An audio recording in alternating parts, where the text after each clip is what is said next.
Moja wapo ni ukoo wa kwangu. Lakini Yesu nilipompokea awe Bwana na Mwokozi wa maisha yangu, I am now. Leo niko haleluya. Leo niko hivi mahali ambapo nimefika na watu ambao nimekutana. Mimi nimesoma mpaka Biblia, lakini elimu yangu ya Biblia isingenikutanisha nao. Yaani watu ambao Mungu amenipa neema ya kukutana nao na mahali ambapo nimefika, elimu yangu ya Biblia isingenifikisha pale. Epideresi ni upembeleo kufanyika mwana wa Mungu. Hauwezi kutembea kinyonge mtaani kwako, kinyonge nyumbani kwako. Eti unaogopa pepo, eti mtu anapiga sifa kinapiga kidogo unaanza kulia ndani. A child of God, mwana wa Mungu, God in the flesh. Mungu ndani ya mwili.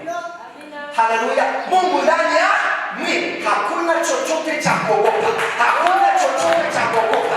Hakuna chochote cha kuogopa. Si wachawi, si mapepo, si waganga, hakuna chochote cha kuogopa. Unaweza kubadilisha nyumba yenu. Unaweza kubadilisha ukoo wako. You are able to change.